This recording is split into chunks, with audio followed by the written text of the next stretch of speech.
There are few places in our current moment where pursuing your art is supported, both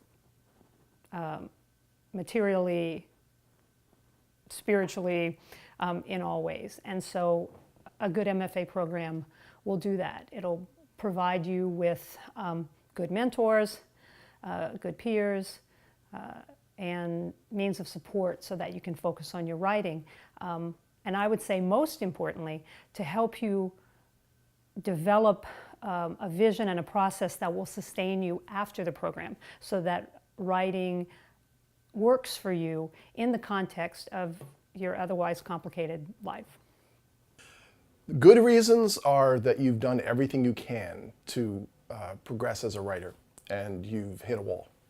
And you need to join a larger community. You need to know more about the contemporary dialogue, and you want to get to the next level. That's a good reason. There's a lot of bad reasons that probably outweigh the good reasons. The bad reason is I've been in school since kindergarten and I'm graduating, from college, and I'm desperate to find something else to do that isn't a job. Bad reason. Or I'm going to become a rich novelist. Extremely bad reason. So usually it has to be an artistic decision.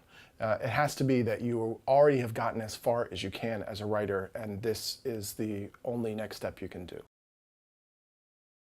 Age doesn't really matter as to when you are entering an MFA program. That is my strong belief. What really matters is how committed you are to your writing and whether you have an idea, at least somewhat of an idea for a project. There are writers who write very well from a young age and writers who write well because they've been out in the world. So really, it's the passion, it's the commitment, it's the project. Those are things I look for. I mean, I don't know if there's a model for every writer, but I do think that the best or ideal moment would be once, as a writer, you've had some experience in the world. My inclination would be not to recommend that one pursue an MFA immediately after one's undergraduate degree. That experience, both in the greater world, traveling, different work environments, different social environments, only add to what you can gain in a creative writing program. I have MFA students who just finished their undergraduate degree, and I have students who have had other careers and are beyond what we understand now to be midlife. And I think that's wonderful, and I think that mix is wonderful. When I'm reading the writing sample, I'm looking for quality. How good is the writing? I'm also looking for subject matter. Is this original? Is this a different take on a subject we've seen before? What is this writer bringing that is different from other writers? I would say the best writing samples we get tend to be those that show a few things. One of them is that the poet really understands that there's maybe more to writing poetry than confessing or simply self-expression, that they're poets who are trying to communicate ideas and are using their poems as a way of thinking publicly. Well, we get in hundreds of writing samples. The first thing I'm looking for is for it to be awful so I can throw it in the trash and go watch the game. So you have to force me to keep working. It has to be that good that I'm not going to just push it away. Because if I come home with 20 different applications, I'm in pain when I find it to be a lovely written piece, because that means I've got to spend the next hour enjoying myself with your work. So that voice has to grip me. That voice has to refuse to let me just put it away. The majority of the applications we get, they are competent. I don't want competent. Competent in art is generic. So what I want is something that is new, something I haven't seen before, and something where I can feel the writer on the other end of the page.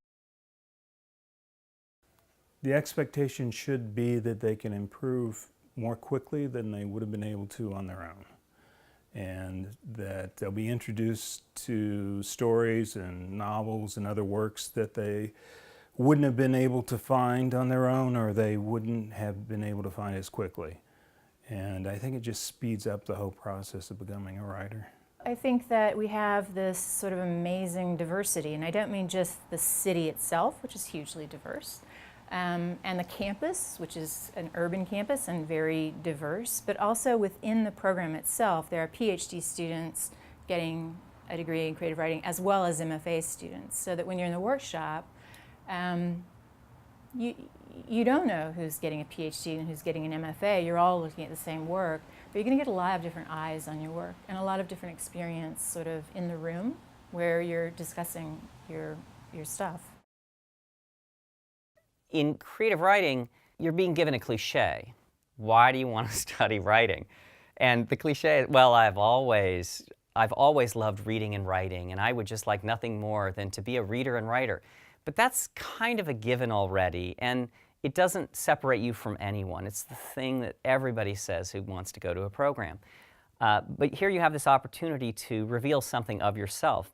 So if you're going to be effective in that statement, you want to show us the kind of storyteller you are. So begin with something, for instance, autobiographical, right? Capture a moment in your life that says something about your personality and maybe, you know, the people you come from or the world you inhabit. And work outward from that in terms of why that moment connects to this application before us, and you know, more specifically probably the writing and the influences on that writing. Sometimes I've gotten a sense from an essay that it's the same essay that's been submitted to 10 or 15 other schools with a little sentence tacked on the bottom that says, I really want to study with Tony Hoagland, Martha Surpass, and Roberto Tejada, Nick Flynn, and Kevin Proofer. That's fine. I mean, I assume you're applying here partly because you want to study with one of us. I think that it's more helpful to say, I would like to study particularly with Martha Surpass because of her, deep interest in theology and poetry, and this is something that I've been exploring too. You know, I think when I read passion, I often read, I want to know, I want to learn, I want to try, I need some help, I need some community. That along with a writing sample that shows promise and accomplishment already. That's a good application. It also cannot look like a letter from the Unabomber. Like, that's the other part. If you come here, we're going to be stuck with you for 5 years, so we want you to be somebody who's going to be contributing to the community and not driving everybody crazy. So if you are applying to the University of Houston's creative writing program, I wish you the best of luck.